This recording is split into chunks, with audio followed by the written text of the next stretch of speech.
आपने हमारे चैनल को अभी तक सब्सक्राइब नहीं किया है तो सब्सक्राइब कर दीजिए, बेल आइकन घंटी को भी दबा दीजिए ताकि आपको नए से नए वीडियो देखने को मिल सकें।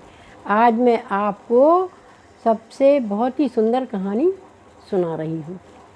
यह कहानी नहीं, एक सत्य घटना है। माँ के बिहारी के मंदिर के पास भक्तों की अपार भीड़ रहती है। भीड़ की तो कहना ही क्या है, वहाँ सभी लोग दर्शन करने के लिए आते हैं और सभी की यह इच्छा रहती है कि हम पहले प्रभु के दर्शन कर लें, हम पहले प्रभु के दर्शन कर लें। उस भीड़ में ही एक अंधे भिखारी भी थे जो भगवान के नित्य दर्शन करने के लिए आते थे। उन्होंने सोचा कि हम भगवान के दर्शन कर लें, तो वो भी भीड़ में घुस जाते थे। तो जो है भीड़ वाले उनको डांट देते थे, अरे तुम पीछे हटो, तुम्हें भगवान थोड़ी दिखते हैं जो तुम रोज़ मंदिर आ जाते हो, तुम्हें भगवान के क्या दर्शन हो सकते हैं क्या, पीछे हटो पीछे हटो। और सभी लोग उस भिखारी को पीछे करते जाते और वह पीछे होता जाता क्योंकि उसको दिखते ही नहीं था कि हम कहाँ से जाएं।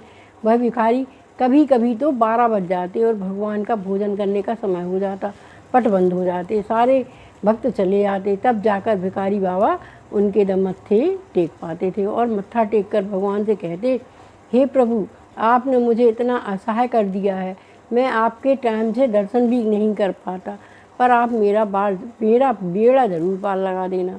और नित्य भगवान के दर्शन करने जाता। कभी कभी तो इतनी अधिक भीड़ पड़ जाती कि जब रात को भगवान का मंदिर ही बंद हो जाता है तब वह मत्था टेकने जा पाता है। और जब तक वह भगवान का मंदिर के आगे अपना मत्था नहीं टेकता था तब तक वह अन्न और जल ग्रहण नहीं करता था।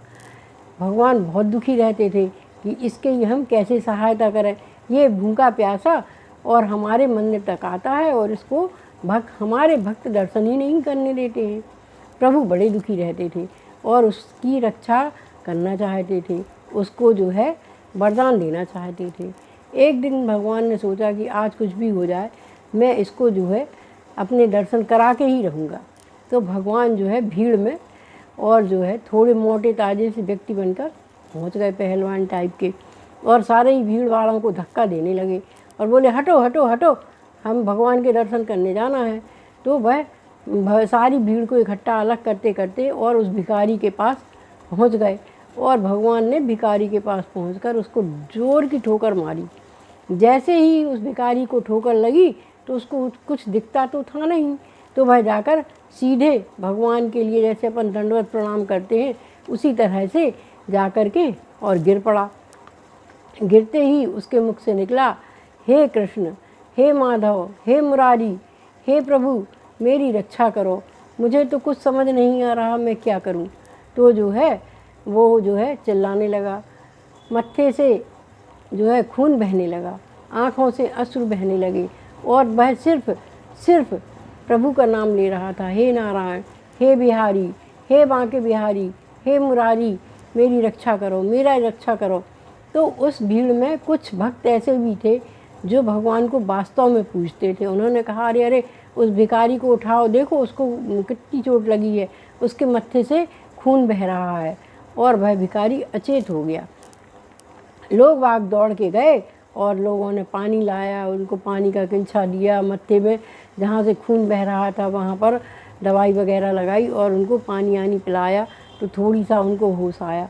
होश आते ही उन्होंने देखा कि मुझे सामने बांके बिहारी दिख रहे हैं और वो हाथ जोड़कर और भगवान के दर्शन करके और हंसने लगे।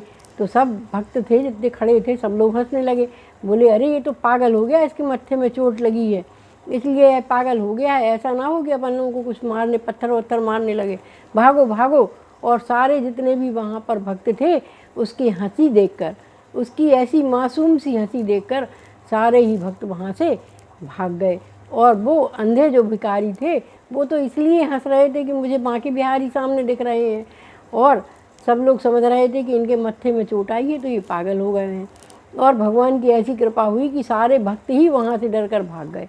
अब वो जो है भिखारी सीधे भगवान के यहाँ पहुँचा और भगवान का धन्यवाद करने लगा और कहने लगा, हे कृष्ण मुरारी, हे माधव, हे बांके बिहारी, मैं आपकी किन शब्दों से प्रार्थना करूं, मुझे तो शब्द भी नहीं आते, मुझे तो प्रार्थना करना भी नहीं आता, मैं तो आपके दर्शन पाकर आज धन्य हो गया। और उसकी आंखें लौट आईं और आँखों की ज्योति आते ही उसने व्यवसाय शुरू कर दिया मथुरा वृंदावन में ही, और बहुत बड़ा वह सेठ बन गया। तो भगवान का जो सच्चे मन से भक्ति करता है उसको प्रभु दर्शन अवश्य देते हैं और उस पर कृपा करते हैं। बस एक ही बात है कि हमें जिस तरह से बिजली में स्विच लगाते हैं तो बिजली चालू हो जाती है, और उसी तरह से हमें अपने प्रभु से अपना नाता जोड़ना है, अपने स्विच को चालू करना है, तो प्रभु के दर्शन तो हमें निश्चित ही होते हैं। धन्यवाद।